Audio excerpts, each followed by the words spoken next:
Start. Bharat में ऐसी किसी भी क्षति की ओर साधारणतया कोई भी ध्यान नहीं दिया जाता। यहाँ न्यायालयों का दृष्टिकोण भी क्षतिपूर्ति प्रदान करने के विषय में बहुत उदार नहीं है।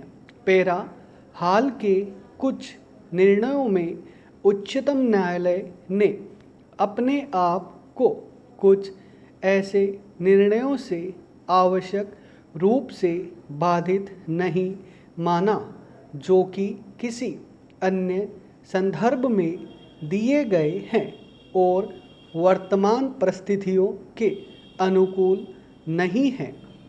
MC मेहता बनाम यूनियन ऑफ इंडिया इसका एक उदाहरण है।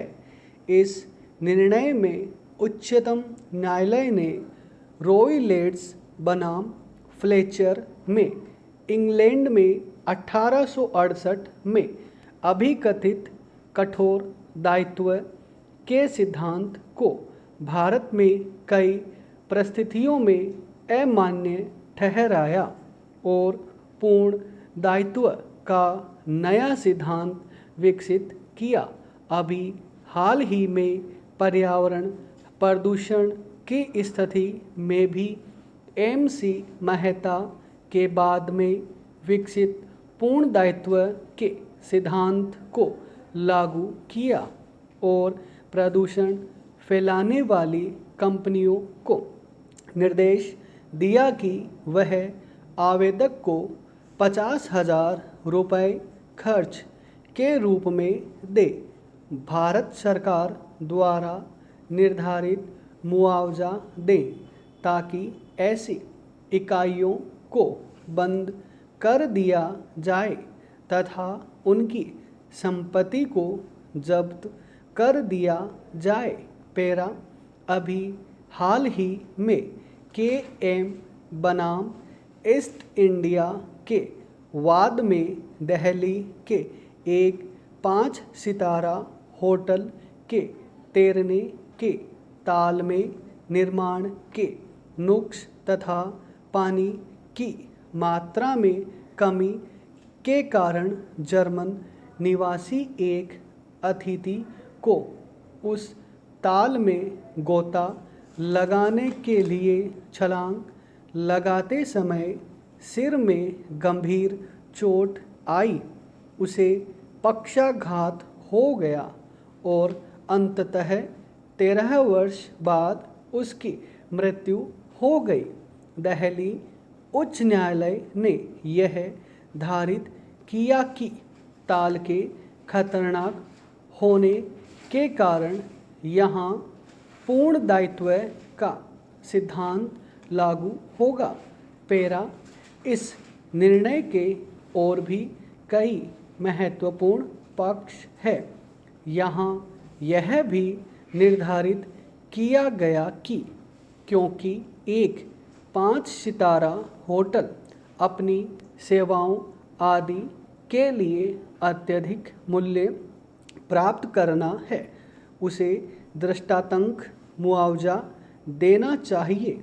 यहाँ वादी को 50 लाख रुपए मुआवजा प्रदान किया गया। पेरा इसके अतिरिक्त होटल के अधिकारियों को उपेक्षा का दोषी माना गया तथा यहाँ उपेक्षा के स्वयं प्रमाण का नियम भी लागू किया गया। पेरा इसी प्रकार उच्चतम न्यायालय ने अपनी द्वारा कस्तूरीलाल बनाम स्टेट ऑफ UP में दिए गए निर्णय जिसमें राज्य के सेवकों द्वारा संप्रभु शक्ति में किए गए कार्यों के लिए प्रातिनिधिक दायित्व से उन्मुक्त माना गया था कि अवहेलना की ओर वैसी ही परिस्थितियों में राज्य को दायी ठहराया। उदाहरणतः पुलिस द्वारा गोलीबारी अथवा अनुचित नज़रबंदी बिना औचित्य के कारावासित करना, 9 वर्षीय बालक की क्रूरतापूर्ण पिटाई से मृत्यु कारित करना, संभावित दंगे फसाद की स्थिति में आवेदक की संपत्ति को सुरक्षा प्रदान करने में असफल रहना आदि स्थितियों में राज्य द्वारा मुआवजे दिए जाने का आदेश दिया। हाल के नागेंद्र राव बनाम स्टेट ऑफ आंध्र प्रदेश के महत्वपूर्ण निर्णय में राज्य द्वारा कब्जा की गई संपत्ति को राज्य के सेवकों द्वारा क्षति होने की स्थिति में राज्य को क्षतिपूर्ति पूर्णविराम